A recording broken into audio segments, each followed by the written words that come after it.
I cannot really feel free in my body sometimes. I still feel to this day. And the reason I chose Blender to learn 3D art was really because of one reason. I was just like, okay, regardless of how experienced I get in this, I just want to learn and make something really cool. Hi, my name's Janice, and today I'm sharing my experience about why I'm leaving my consulting job to pursue 3D art and content.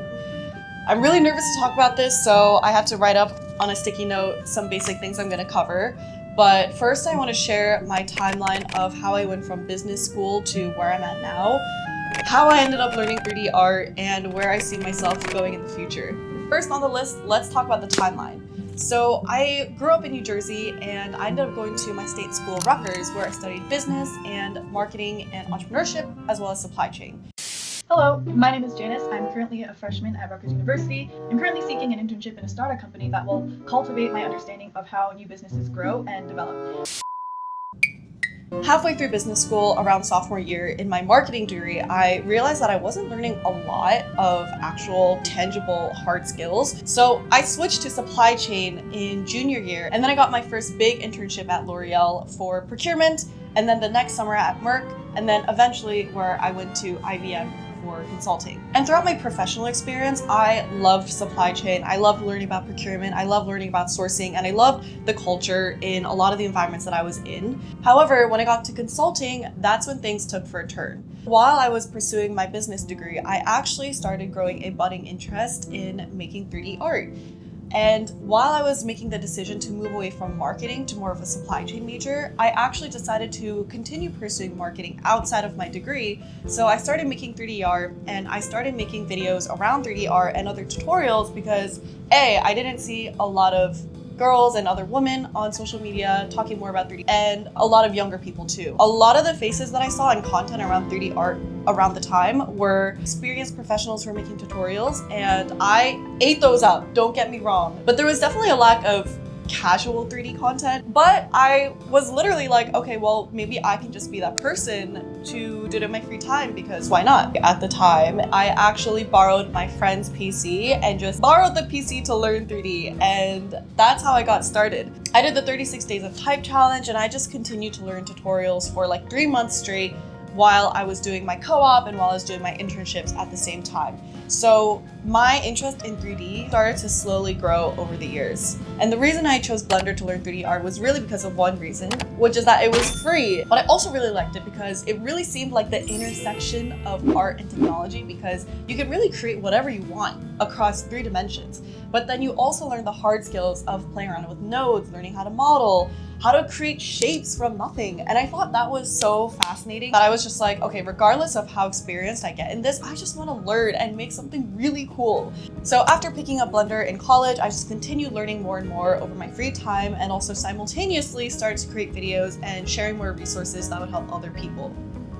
Hey everyone, this Blender tutorial is going to save your life because it's the easiest one you're going to find out there. So that was my side quest at the time. My main quest was still, I am in business school, I want to get a job, I want a high-paying job as well so I can support myself and my family. And as I got my offer my senior year to get my first big job out of college, I was so excited. I still remember calling my parents to tell them that I got an offer letter from my company, and they were so happy, and I just felt like that was one of the happiest days of my life. It's like one of those transition eras when you get accepted to college, and then it's like the excitement the summer before you to college, because there's so many things that could happen. And then in the summer of 2023, I started my first job. Now, flash forward 2 years later, here's what I really liked about it, and here's what I didn't like about it. I loved the culture at my company. I think everyone is so open to learning, super open-minded, has a great sense of humor, and I think overall everyone is super supportive. The con is that when you work in consulting, a lot of your project and a lot of your work centers around your clients. Rather than being with your own company's culture, most of the time you'll be around your clients and their culture. And that's something that you can't really predict. My company just told me on a week's notice they wanted me to get my ass on a flight to Korea. So here I am at the airport about to go to Korea. Welcome to consulting. For my first 2 years, there was a lot of travel involved. I was traveling to South Korea, Czech Republic, North Dakota, North Carolina, and at first it was so exciting because when I first went to Korea, it felt like full circle. I was able to visit my relatives, I was able to explore a little bit on my company's dime. And traveling internationally when you get your first job and you have clients is just such a flex. Like, it feels cool and it is really cool. Now, the flip side of this, of course, is the constant travel. I had to travel every month for a week at a time. Over time, it really adds up to your physical and mental health. So I would travel 1 week, work remotely for the next 2 weeks, and then again I would be traveling. So a lot of the times it really felt like I only had 1 week to recover, 1 week to live my life, and then I was back traveling. And when you do that over and over again for 2 years, which is how long I ended up being at my company for, it really builds up. I got 2 pinched nerves over the time from the constant traveling, which I still feel to this day. Like, I cannot really feel free in my body sometimes because of the physical discomfort that I've carried with just having to travel so much and that putting a toll on my body. And again, because this is your client's culture that you're working with, it's not really up to you whether you get to travel or not. Consulting really is about working with people.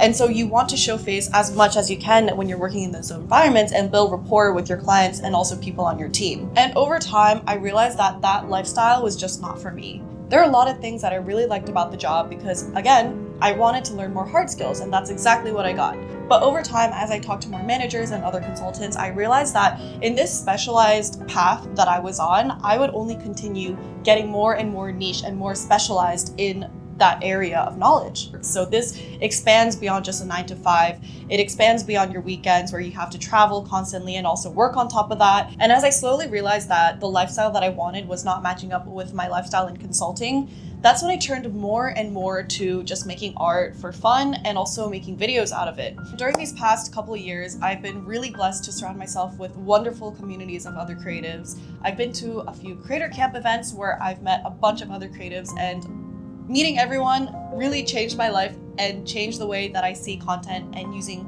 art to be able to make a full-time living out of it. It really did give me the confidence to think to myself, they're doing great, like they're killing it. What's stopping me from pursuing the same thing? And over time, I started telling more people and speaking into the void that I wanted to quit and do this full time.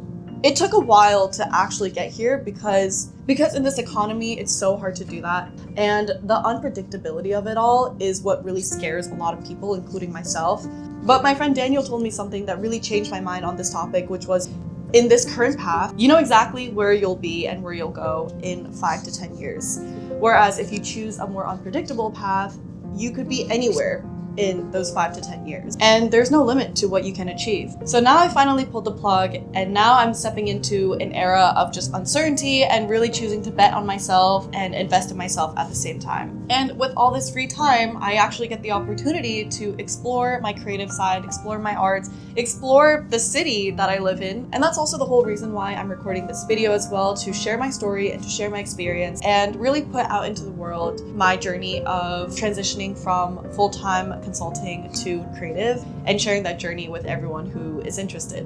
If you're also someone who is contemplating about whether you like your job or whether it's a lifestyle for you, I would love to hear about your experience as well. But yeah, you know what to do if you're interested in following the rest of my journey, and I hope that I can really grow throughout these next couple of months. Thanks for watching, and see you next time.